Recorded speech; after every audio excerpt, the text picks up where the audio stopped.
Polytechnic classic की most MCQ video में आप सभी का स्वागत है। तो आपका यहाँ पर जो पहला क्वेश्चन है वो है प्रतिरोध का मात्रक होता है। आपको बताना प्रतिरोध क्या मात्रक हो। तो जो प्रतिरोध का मात्रक होता है वो होता है ओम डैश मीटर या ओम डैश सेंटीमीटर। क्वेश्चन नंबर 2 है पेंसिल सेल की वोल्टता कितनी होती है। जो पेंसिल सेल की जो वोल्टता होती है वो 1.5 वोल्ट और इसको डीसी में मापते हैं। ठीक है। निम्न में से बायो सेवर्ट का नियम है। तो आपको बायो सेवर्ट का उसमें जो ऑप्शन दिए जाएंगे तो आपको बायो सेवर्ट का नियम के बारे में आपको बताना कि इसमें कौन सा है। तो बायो सेवर्ट का जो नियम होता है वो होता है डेल्टा वी बराबर mu naught upon 4 pi I delta L sine theta upon r square. जो यहाँ पर जो म्यू नॉट होता है वो निर्वात की चुंबकशीलता होती है। क्वेश्चन नंबर 4 है निर्वात की चुंबकशीलता की विमा होती है। तो जो निर्वात की चुंबकशीलता की विमा होती है वो होती है म्यू नॉट बराबर ML T-2 A-2। Question number 5 है म्यू नॉट अपान 4 पाई का मान कितना होता है। तो आपको बताना म्यू नॉट अपान 4 पाई का मान कितना होता है। इसका जो मान होता है 10⁻⁷ न्यूटन पर मीटर स्क्वायर अथवा weber per ampere dash metre, ये इसका मात्रक होता है। क्वेश्चन नंबर 6 है दक्षिणावर्ती पेंच के नियम का प्रतिपादन किसने किया था। तो जो दक्षिणावर्ती जो पेंच का नियम का उसका प्रतिपादन मैक्सवेल ने किया था। क्वेश्चन नंबर 7 है चुंबकीय प्लस का मात्रक होता है। तो चुंबकीय जो प्लस का मात्रक होता है वो होता है वेबर और इसकी जो विमा होती है वो होती है ML² T-2 A-1। Question number 8 है 8 क्या है फ्लाइंग के बाएं हाथ का नियम प्रदर्शित करता है। तो बाएं हाथ का जो नियम प्रदर्शित करता है वो क्या करता है अंगूठा जो करता है वो बल अथवा गति की दिशा को और तर्जनी उंगली मतलब जो हमारे बीच पर तर्जनी जो अंगूठे के पास वाली होती है उसे तर्जनी उंगली कहते हैं, वो हमारे चुंबकीय क्षेत्र की दिशा और बीच की उंगली प्रेरित धारा की दिशा। मतलब ये अंगूठा है एक और आपकी ये एक तर्जनी उंगली और एक ये ऐसी हो जाएगी। ठीक है। ये आपका हाथ तो ये बल की दिशा और ये चुंबकीय क्षेत्र की दिशा और ये हो जाएगी प्रेरित धारा की दिशा को प्रदर्शित करेगी। क्वेश्चन नंबर 9 है 100 प्रेरण गुणांक का MKS पद्धति में मात्रक होता है। तो इसका जो मात्रक होता है वो होता है किलोग्राम डैश मीटर स्क्वायर पर सेकेंड स्क्वायर एम्पियर स्क्वायर और इसकी जो विमा होती है वो होती है ML² T-2 और A-2। क्वेश्चन नंबर 10 है अन्योन्य प्रेरण गुणांक का मात्रक व विमा होती है। तो इसका आपको अन्योन्य प्रेरण गुणांक का आपको मात्रक और विमा दोनों आपको बतानी है, लेकिन आपको इसमें से एक ही पूछा जाएगा। ठीक है। तो इसका जो मात्रक होता है वो होता है किलोग्राम डैश मीटर स्क्वायर पर second square dash ampere square और इसकी विमा होती है ML² T-2 और A-2। क्वेश्चन नंबर 11 है बैटरी कितने प्रकार की होती हैं। आपको बताना बैटरी कितने प्रकार की होती हैं। बैटरी जो हमारी होती हैं वो 2 प्रकार की होती हैं। पहली बैटरी होती है प्राइमरी बैटरी और दूसरी होती है वो हमारी सेकेंडरी बैटरी। क्वेश्चन नंबर 12 है सेल कितने प्रकार के होते हैं। जो सेल होते हैं वो कितने प्रकार के होते हैं। तो सेल जो हमारे होते हैं वो होते हैं 4 प्रकार के। ठीक है। पहला सेल ड्राई सेल, दूसरा बेड सेल और तीसरा रिजर्व सेल और चौथा फ्यूल सेल होता है। क्वेश्चन नंबर 13 है सोलर सेल्स का सिंबल होता है। आपको क्वेश्चन जो दिया जाएगा उसमें आपको सिंबल दिए जाएंगे तो उसमें से आपको पहचानना है कि कौन सा सोलर सेल्स का सिंबल है। तो इसी तरह से आपको मिलेगा यहाँ पर एक जो बड़ा निशान होगा वो हरदम प्लस का होगा, जो छोटा होता है वो हरदम माइनस का होता है और ये गोले के अंदर आपको 2 एरो के निशान इस तरह से दिखेंगे। बस आपको इसी से आपको समझ लेना कि ये सोलर सेल्स का सिंबल होता है। क्वेश्चन नंबर 14 है अमेरिका में AC सप्लाई को घरों में कितने हर्ट्ज तक भेजते हैं। अमेरिका में जो AC सप्लाई को घरों में भेजते हैं वो कितने हर्ट्ज तक भेजते हैं। वो भेजते हैं हम 60 हर्ट्ज तक और जो हमारे इंडिया में भेजते हैं वो 50 हर्ट्ज तक हम भेजते हैं। ठीक है। ये आपको ये मोस्ट इंपॉर्टेंट 2 क्वेश्चन है। अगर इंडिया में कहे तो 50 हर्ट्ज तक और अगर अमेरिका में पूछे तो 60 हर्ट्ज तक। क्वेश्चन नंबर 15 है निम्न में से फैराडे का द्वितीय नियम होता है।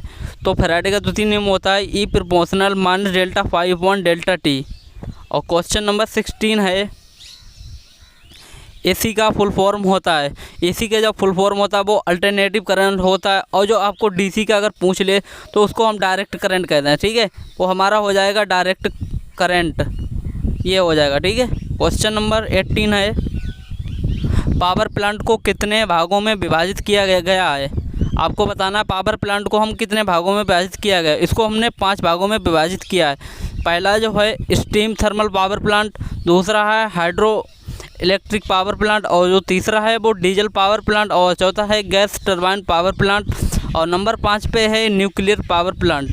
पावर प्लांट को 5 भागों में बांटा गया है। क्वेश्चन नंबर 19 है, निम्न में से अवमंदक पदार्थ है, मतलब गति को कम करने के लिए, वो ग्रेफाइट है, भारी जल है और बेरियम ऑक्साइड है। ठीक है। क्वेश्चन नंबर 20 है, ईंटों के निर्माण में किस मिट्टी का प्रयोग नहीं किया जाता है। जो ईंटों का हम निर्माण करते हैं उसमें किस मिट्टी का हम प्रयोग नहीं करते हैं, ये आपको बताना है। तो वो होती है रेत या कलर मिट्टी, रेत या फिर कलर मिट्टी। ठीक है। क्वेश्चन नंबर 21 है, भारतीय मानक संस्थान ISI के अनुसार MKS पद्धति में ईंटों की माप होती है, वो होती है 19 × 9 × 9 सेंटीमीटर की, या फिर 19 सेंटीमीटर × 9 सेंटीमीटर × 9 सेंटीमीटर। ये भारतीय मानक संस्थान के अनुसार MKS पद्धति में इसकी जो माप होती है। ठीक है। क्वेश्चन नंबर 22 है, चिनाई करते समय ईंटों के बीच गैप कितना होना चाहिए। जो जैसे हम चिनाई जैसे जोड़ करते हैं, जैसे चिनाई मतलब कि हम ईंटों को जब जोड़ते हैं तो इनके ये बीच, जैसे ये आपकी एक फर्श है, वहाँ पर ईंट रखी, इनके बीच जो दूरी होती है वो 1 सेंटीमीटर की होती है। ठीक है। इनके जो बीच की दूरी वो 1 सेंटीमीटर की होती है। क्वेश्चन नंबर 1 सेंटीमीटर की होती है। ठीक है। क्वेश्चन नंबर आपका है आ गया है अब 23, जोड़ की मोटाई सहित ईंट की माप हो जाती है, मतलब जोड़ की मोटाई सहित ईंट की माप हो जाती है। जैसे हम जोड़ को मोटाई सहित ईंट की जो कितनी माप हो जाए वो आपको बताना है। वो हो जाती है 20 centimetre × 10 centimetre × 10 centimetre. Question number 24 है,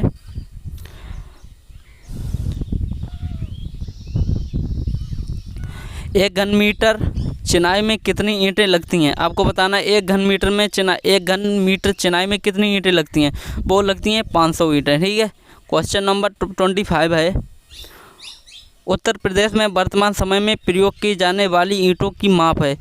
वर्तमान जो समय में हमारी यूपी में जो प्रयोग की जाने वाली जो ईंटों की वो माप है वो कितनी है। वो है 24 सेंटीमीटर × 11.4 सेंटीमीटर × 7 सेंटीमीटर, और 1 सेंटीमीटर की चिनाई में ये अब लगती हैं 446 ईंटें।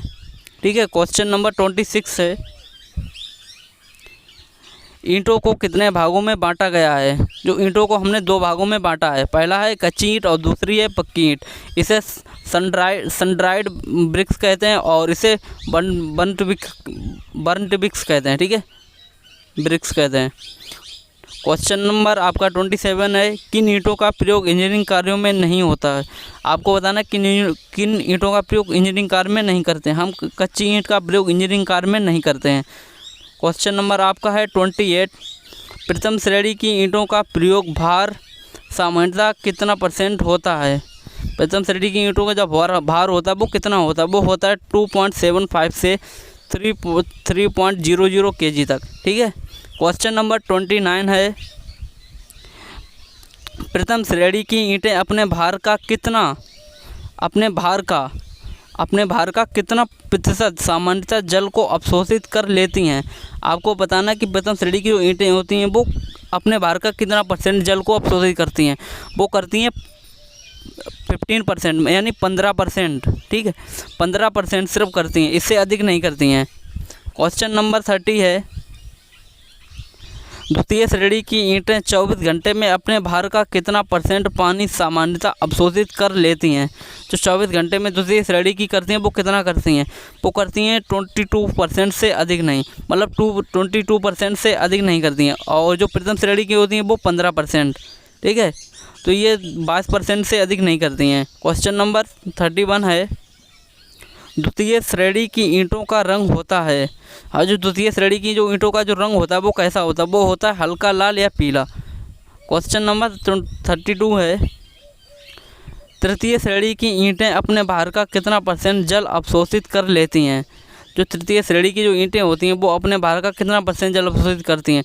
वो करती हैं 25 से अधिक, मतलब 25% से भी अधिक अपने भार का जल अवशोषित करती हैं जो तृतीय श्रेणी की ईंटें होती हैं। क्वेश्चन नंबर 33 है, पग मिल मशीन का प्रयोग किसके कार्य के लिए किया जाता है? जो पग मिल मशीन एक होती है जिसका प्रयोग हम किसके कार्य के लिए करते हैं? इसका प्रयोग जो होता है मिट्टी को गूंदने व रौंदने में। जैसे एक ईंट बनाई जाती है तो उसके लिए मिट्टी को रौंदना पड़ता है, तो इसके लिए अब मजदूर जैसे मशीन को भी बनाया गया है, तो उसमें बहुत ही आसानी हो जाती है मिलाने में, कोई कठिनाई, और बहुत सी ज़्यादा ईंटें इससे भी बन जाती हैं। ठीक है। क्वेश्चन नंबर 34 है,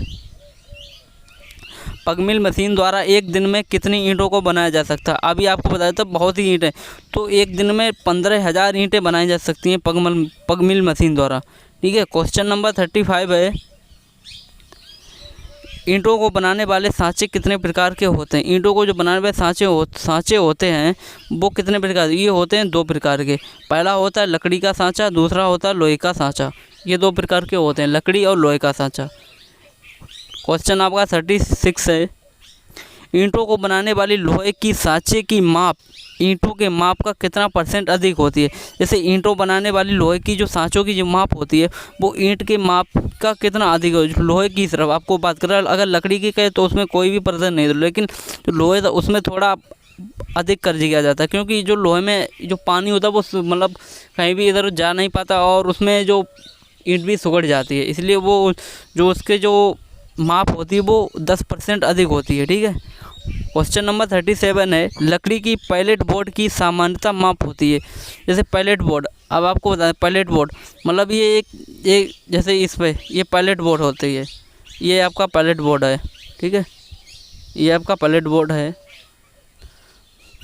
जब हम ईंट को बनाते हैं तो इससे पैलेट बोर्ड पर रखते हैं जिससे ईंट टेढ़ी हुई तिरछी और खुरदरी ना हो। जैसे अगर हम ज़मीन पर रखेंगे तो वो खुरदरी और टेढ़ी भी हो सकती है, इसलिए हम पैलेट बोर्ड पर रखते हैं। जो इसकी जो माप होती है वो होती है 30 × 12 × 1 सेंटीमीटर, मतलब 30 × 12 × 1 सेंटीमीटर।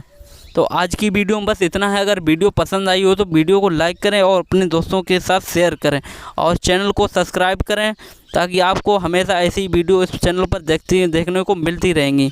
तो चैनल को सब्सक्राइब करें।